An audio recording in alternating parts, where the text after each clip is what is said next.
The space station Veltar floated in the darkness between stars like a metal city. Ships came and went from its docking bays every hour.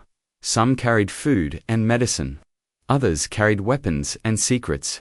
But in the deep parts of the station, in the places where the lights were dim and the air smelled bad, they carried something much worse.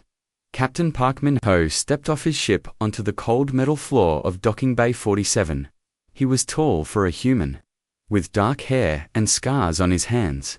From old fights, his ship, the Soul's Pride, was not pretty to look at. It was grey and dented, built for carrying cargo across the galaxy. But Min-ho loved it like family. "Captain," said Kim Sora, walking up behind him. She was small and quick, with oil stains on her work clothes. As the ship's engineer, she kept everything running. "The fuel cells need replacing, and we need new food supplies." Min-ho nodded. "How long do we have to stay here?" 6 hours, maybe 7, Sora said. She looked around at the dirty station with worry in her eyes. "I don't like this place." "Neither do I," Min-ho said. "But it's the only stop for 3 systems. We need supplies." Veltar was known across the galaxy as a place where you could buy anything. If you had enough credits, you could get weapons that most planets banned. You could hire killers or buy information that could start wars.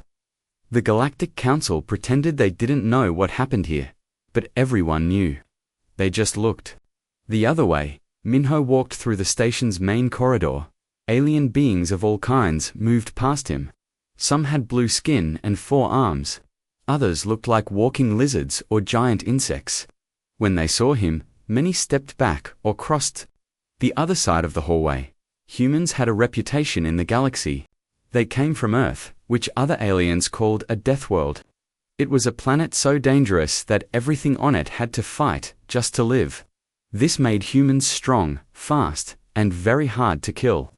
Most aliens were afraid of them. Minho didn't mind being feared. It made his job easier. Pirates thought twice before attacking a human ship. Cheaters in business deals were more honest when they knew they were dealing with a Deathworlder. He found the supply shop he needed and began buying what his ship required. The alien shopkeeper, a fat creature with tentacles for arms, tried to charge him double the normal price. One look at Minho's cold eyes made the alien change his mind very quickly, as Minho loaded supplies onto a hovercart. He heard something that made his blood freeze. It was faint, coming from somewhere deep in the station. But he knew that sound. A child was crying. Minho had heard children cry before. In his years as a soldier on Earth, he had pulled kids from burning buildings and carried them away from bomb sites. He knew the difference between a child who was hurt and one who was scared. This cry was both. "Sir," said the shopkeeper. "Your total is..." "Keep the cart here," Minho said, his voice sharp. "I'll be back." He followed the sound through corridors that got darker and more narrow. The air grew thick and smelled like fear. Other beings moved in the shadows, but they stayed away from the tall human with the angry look in his eyes. The crying got louder. Minho turned a corner and found himself looking at something that made his hands shake with rage. It was an auction house, but they weren't selling goods or supplies. They were selling people. Dozens of beings sat in cages made of energy fields. Most looked broken and scared.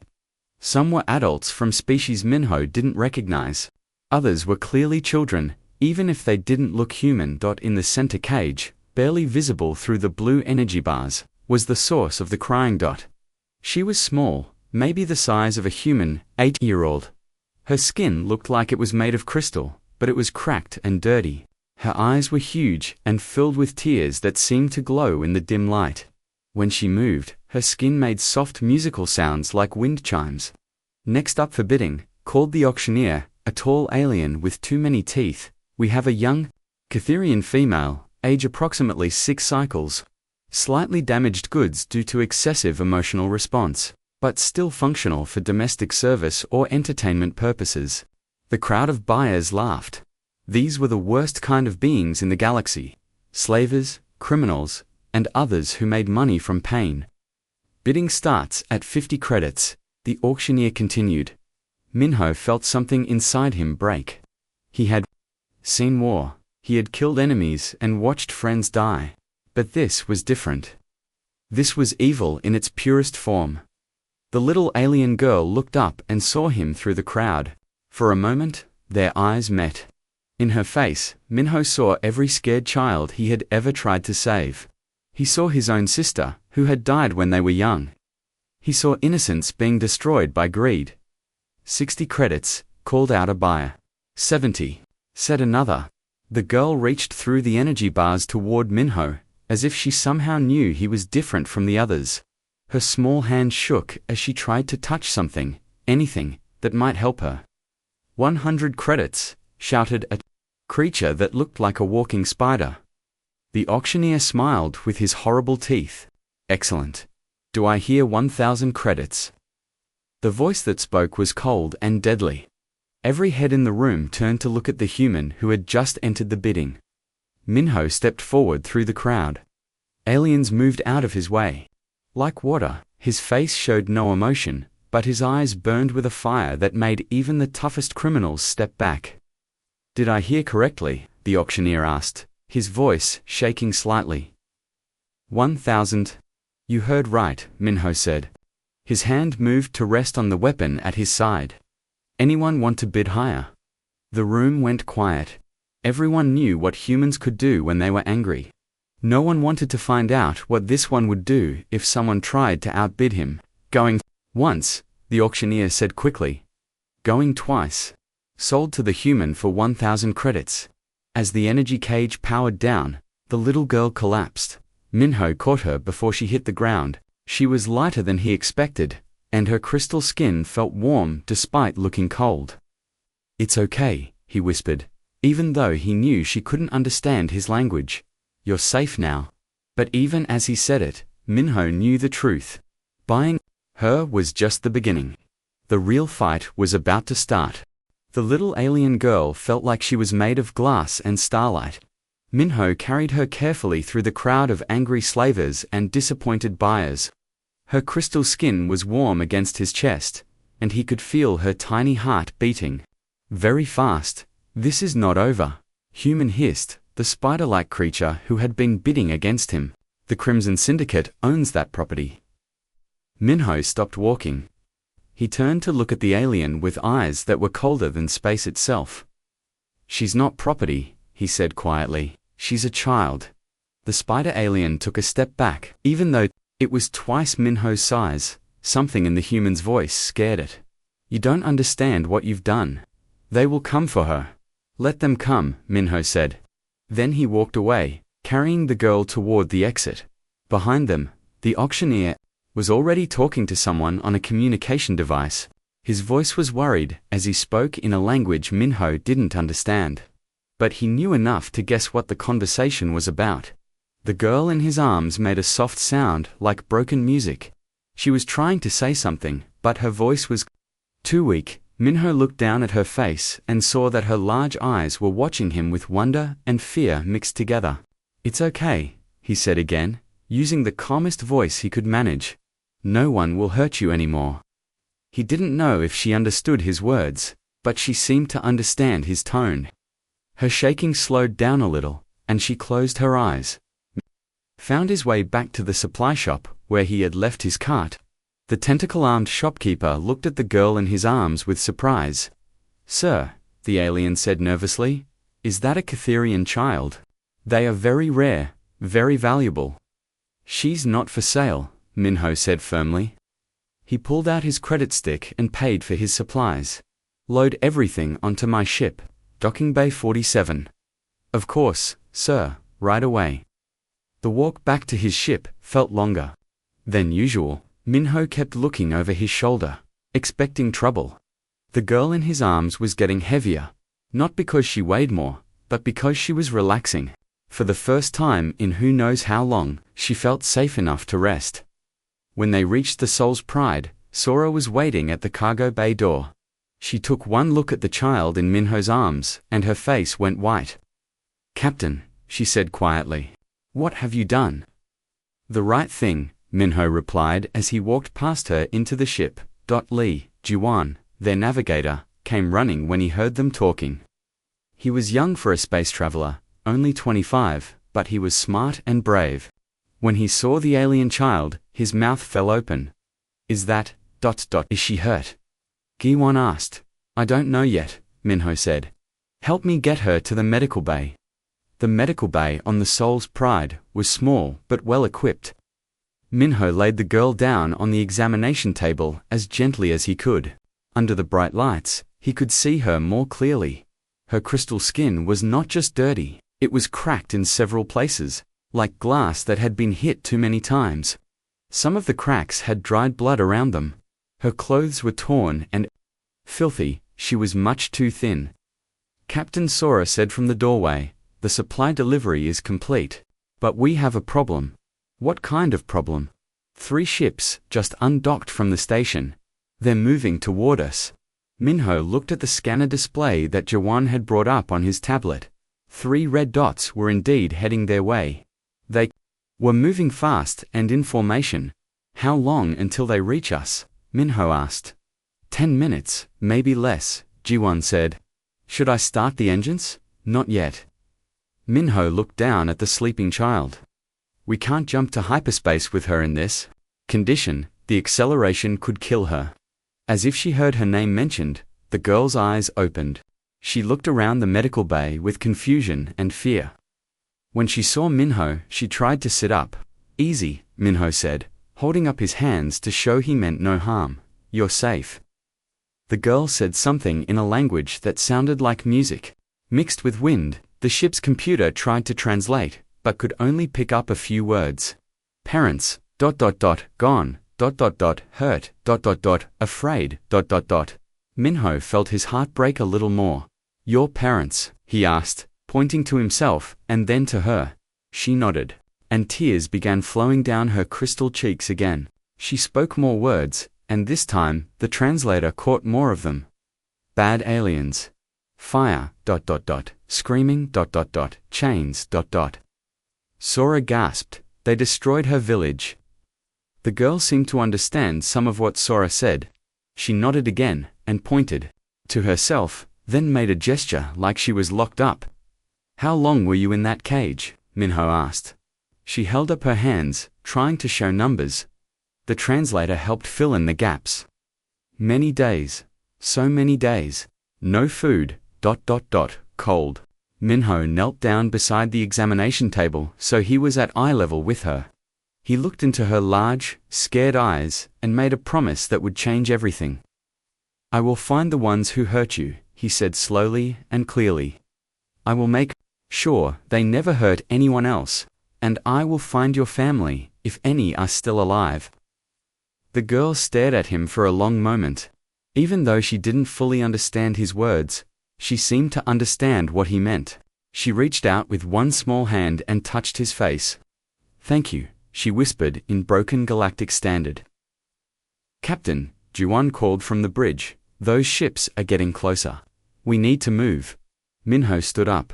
Sora, stay with her. Keep her comfortable and safe. Juwon, start the engines, but keep them quiet. I want to see what these visitors want.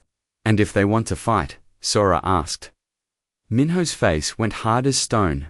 Then they'll learn why the galaxy fears Deathworlders.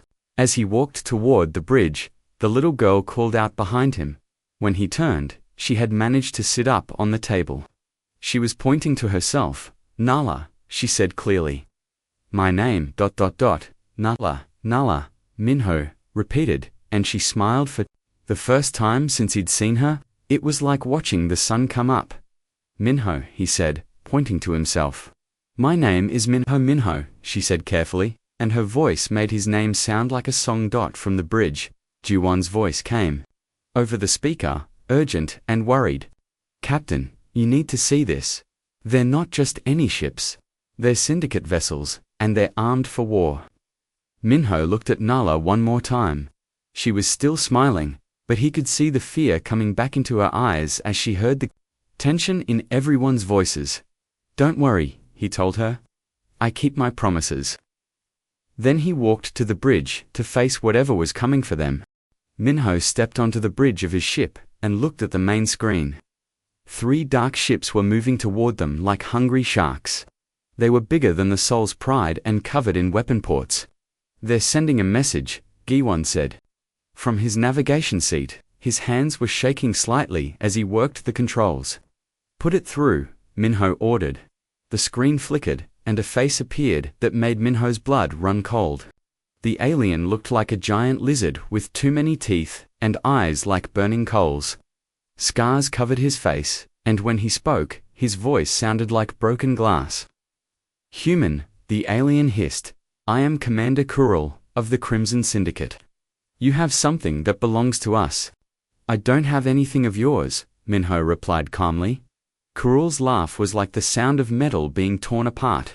"The Catherian child. She is our property. Return her now, and we might let you live."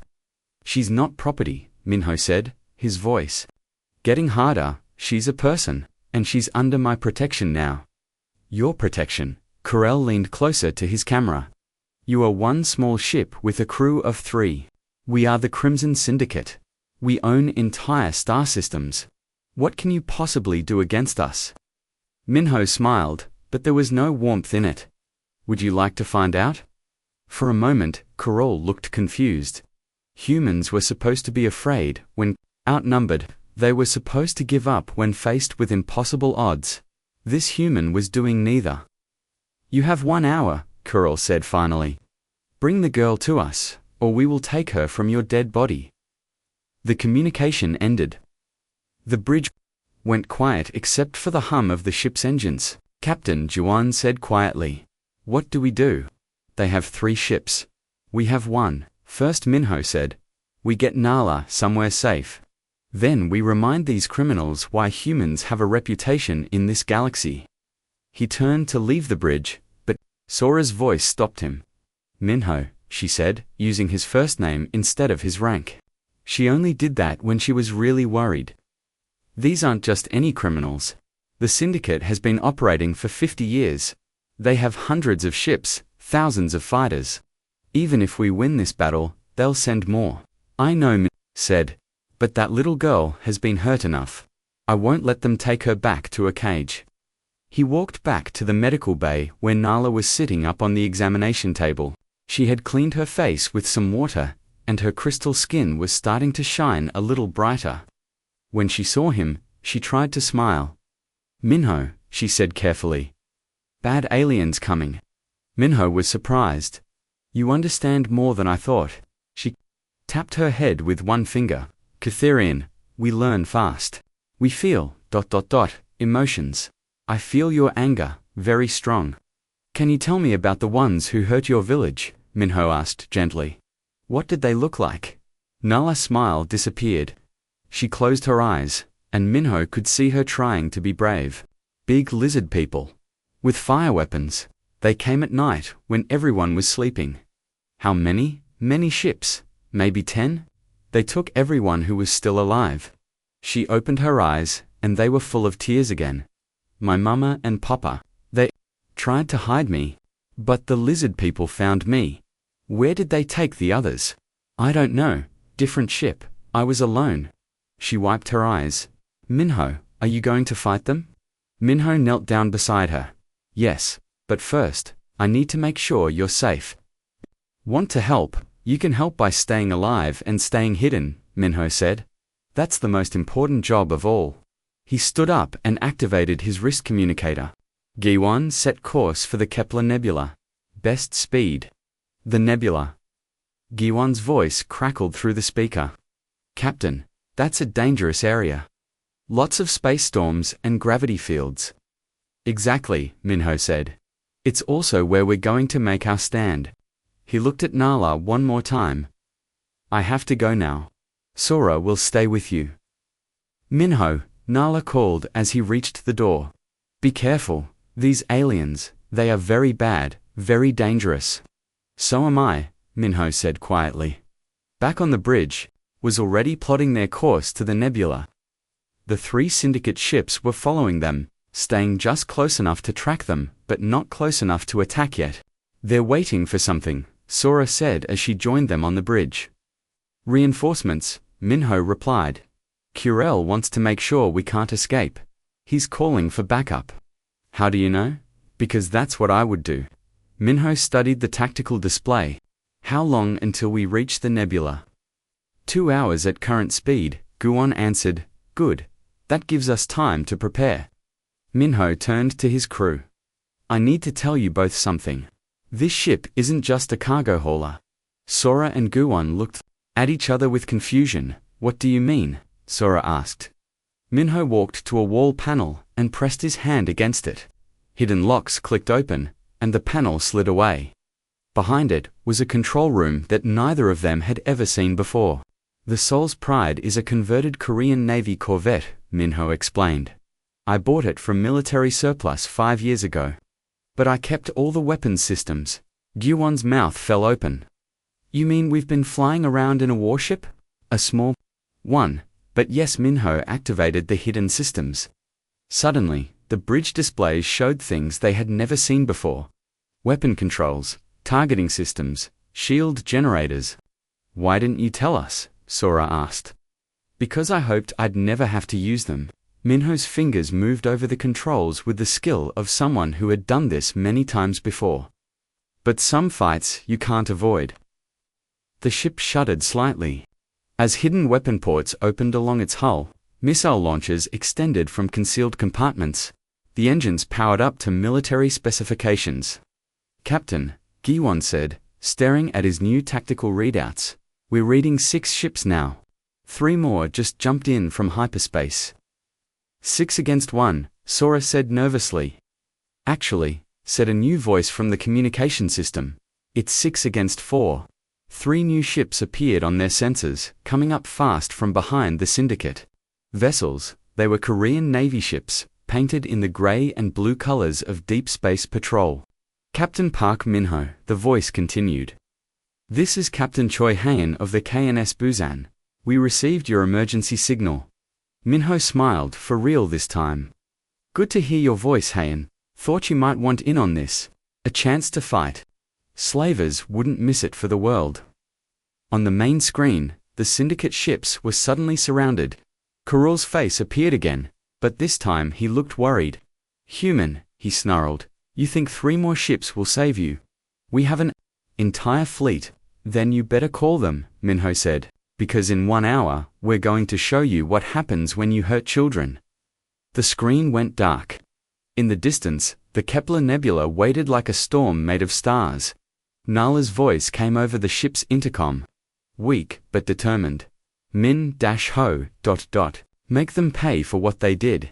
Count on it, Minho whispered. The hunt was about to begin. The Kepler Nebula looked like a rainbow made of fire and lightning. Huge clouds of gas and dust swirled in colors that had no names. Electric storms crackled between the clouds, and gravity fields pulled and pushed at anything that came too close. This place is beautiful, Nala whispered, from the medical bay where she was watching through a small window. But scary too. Minho's voice came through the ship's speakers. Just like the people who live on Earth, stay strapped in, Nala. Things are about to get rough. On the bridge, the tactical display showed a nightmare. The 6 Syndicate ships had become 12, then 20. Now there were 30 enemy vessels surrounding the small group of human ships. Captain Juan said, his voice tight with fear, they're calling in everything they have. We're completely outnumbered. That's the idea, Minho replied calmly.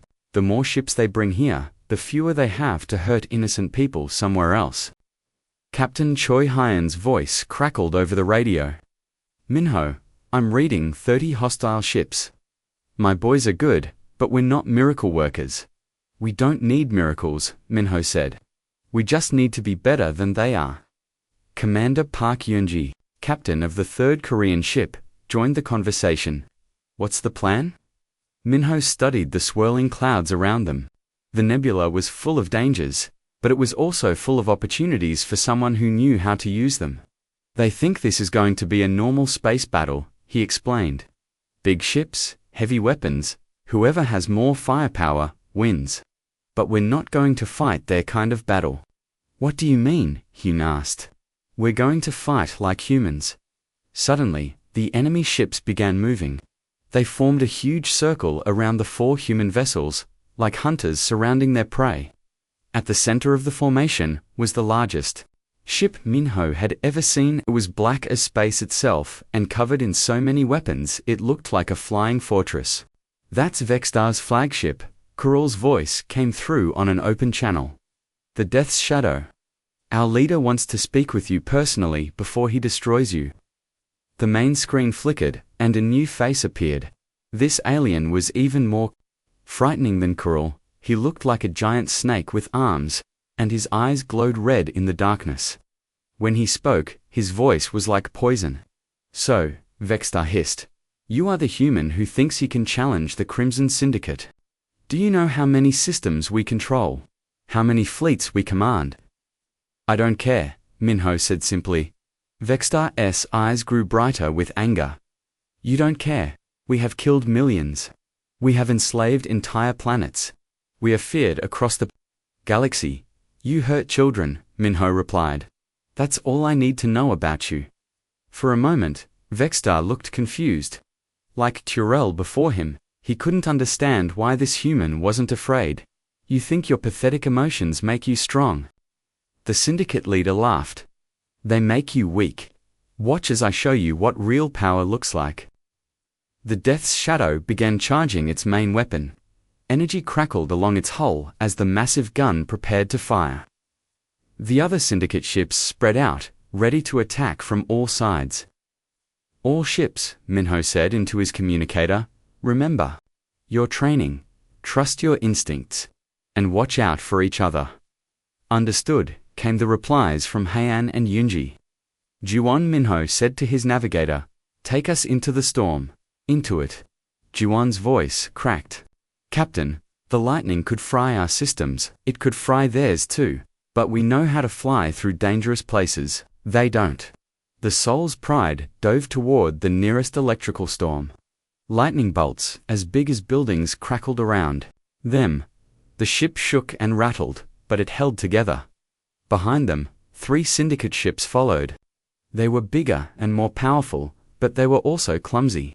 When the first lightning bolt hit one of them, its shields failed and its engines went dead. "One down," Sora reported from the engine room. The other human ships were also moving. Instead of staying together like the enemy expected, they split up and dove into different parts of the nebula. They used the gas clouds for cover and the gravity fields to change direction suddenly. To the aliens, it looked like the humans had gone crazy, who would fly directly into the most dangerous parts of the nebula. But Minho knew something the aliens didn't. Humans came from a planet where everything was dangerous. Earth had storms that could flatten cities, earthquakes that could split continents, and creatures that could kill you in 100 different ways. Flying through the nebula felt like coming home. "Target the Death's Shadow," Minho ordered.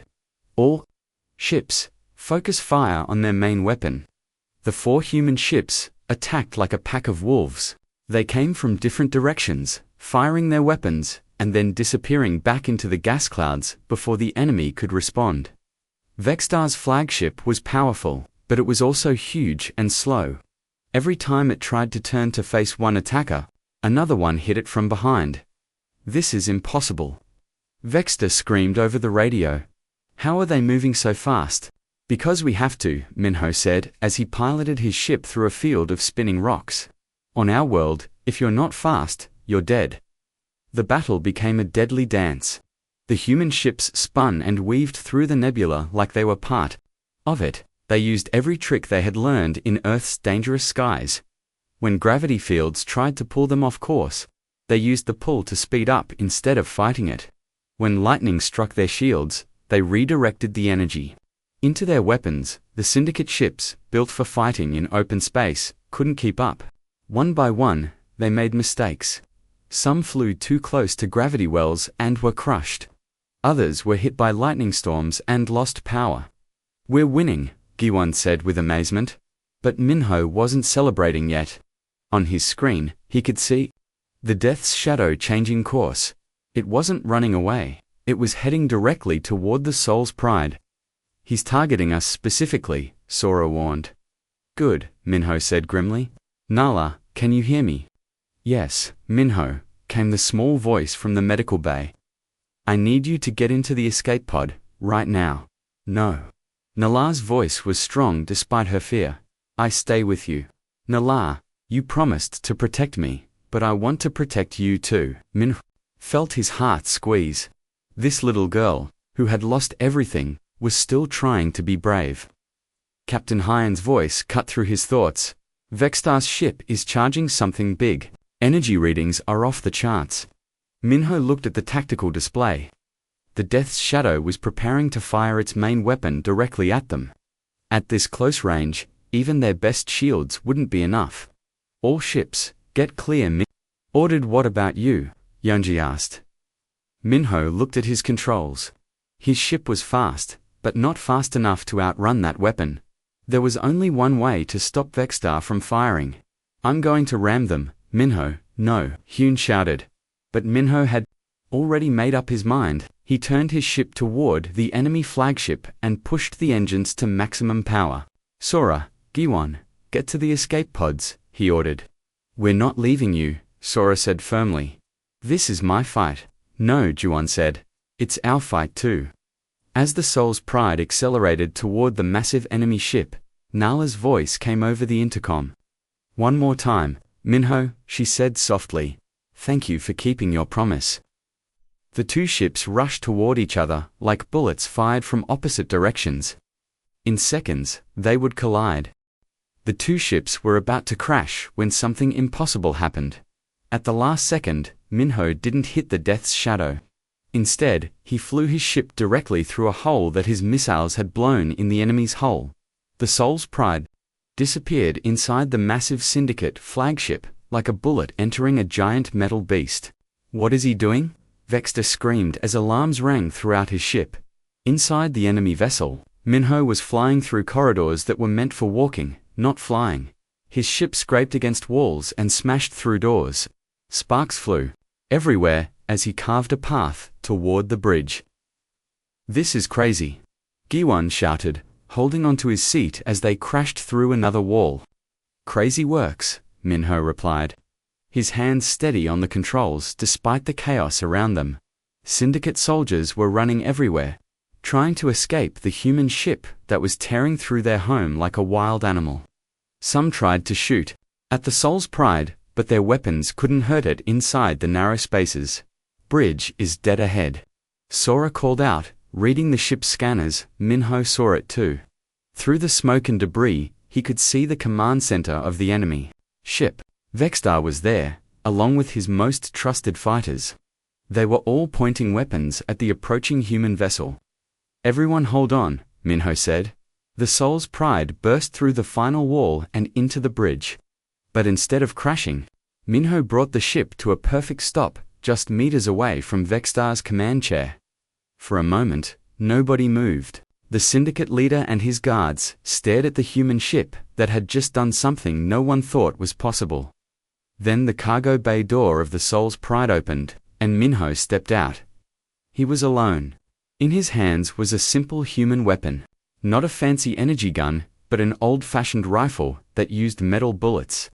His face was calm, but his eyes burned with a fire that made even the toughest aliens step backward. 40 seconds, Minho said quietly. What? Vextar hissed. 40 seconds ago, I heard a little girl cry in chains. Now, you're all going to pay for that.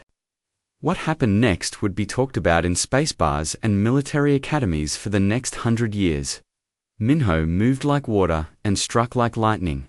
The first Syndicate guard fired his weapon, but the human was already somewhere else. Minho's rifle cracked once, and the guard fell down. The other guards tried to surround him, but they had never fought someone from a death world before. On Earth, everything tried to kill you every day. Humans learned to fight, not just with weapons, but with their whole bodies, their minds, and their unbreakable will to protect the innocent. Minho rolled under energy blasts, jumped over swinging claws, and moved through the enemy guards like they were standing still. Every shot he fired hit exactly where he aimed. Every step he took brought him closer to Vextar. Stop him. Vextar screamed, but his voice was full of fear now. Commander Querelle, The lizard-faced alien who had threatened them earlier tried to attack Minho from behind. The human spun around and grabbed Kuril by the throat with one hand. "This is for every child you've hurt," Minho said, and threw the alien commander across the room so hard that he didn't get back up. In less than a minute, all of Vextar's guards were down. The syndicate leader found himself alone with the human who had just destroyed his entire crew. "You can't kill me," Vextar said, backing toward the wall. "I have information. I can tell you where we keep the other slaves." "You will tell me," Minho agreed, pointing his rifle at the alien's chest. "But first, you're going to experience something new." "What?" "Justice." Minho didn't kill Vextar. Instead, he did something much better. He activated the ship's communication system and broadcast everything that happened next to every corner of the galaxy. He made Vextar confess to all his crimes. Every village burned, every family destroyed, every child stolen. The alien leader tried to refuse, but when Minho described exactly what he would do to him if he didn't talk, Vextar began speaking very quickly. The confession went out on all frequencies. Every government, every news service, every space station heard the leader of the Crimson Syndicate admit to 50 years of murder and slavery. When it was over, Minho looked directly into the camera. "This message goes out to anyone who thinks it's okay to hurt children," he said in a voice as cold as deep space. "Humans are out here now, we're watching, and if you prey on the innocent, we will find you." He turned off the broadcast and looked at Vextar one last time. "Your empire is finished," Minho said. "Your own people will turn against you now, but you won't live to see it." This time, he did pull the trigger. Outside the flagship, the battle was over. When the other syndicate ships saw their leader's confession, many of them surrendered immediately. Others tried to run, but the Korean Navy ships were faster and better armed. Within an hour, the entire Crimson Syndicate fleet was either destroyed or captured. Back on the Soul's Pride, Nala was waiting in the cargo bay when Minho returned. Her crystal skin was glowing brighter than before, and when she saw him, she ran over and hugged his legs. "Minho," she said happily. "You came back." "I promised I would," Minho replied, kneeling down to hug her properly. "Did you get the bad aliens? All of them?" Nala looked up at him with her big eyes. "What happens now?" Minho thought about that question. The galaxy was a big place, full of dangers and wonders, but it was also full of people who needed help. "Now," he said, "we find your people, and then we keep looking for others who need our help. If you want to stay with us." Nala's smile could have lit up a whole star system. "Yes, I want to. Stay with my new family." 3 months later, they found a colony of Catherian survivors on a planet at the edge of known space. Nala's aunt and 2 cousins were there, alive and safe. The reunion was full of tears and music and joy. But when it came time to decide where she would live, Nala surprised everyone. "I want to stay with Captain Minho," she told her aunt. "He needs me to help him save other children." Her aunt, a wise old Catherian named Vera, looked at Minho for a long time. Finally, she nodded. "You have given her a new purpose," Vera said, "and she has given you one too." So Nala stayed with the crew of the Soul's Pride. She learned to speak perfect Korean and Galactic Standard. She grew bigger and stronger, but she never forgot what it felt like to be scared and alone. The ship became famous across the galaxy as a place where the innocent could find help and the guilty could find justice. Whenever slavers or pirates heard that the Soul's Pride was coming, they ran as fast as they could, and sometimes, late at night when they were traveling between stars, Nala would sing songs from her home world. Her voice would fill the ship with beautiful music that sounded like crystal bells and flowing water. Minho would listen and remember that sometimes the best thing about being from a death world wasn't how dangerous you could be, it was how fiercely you could love.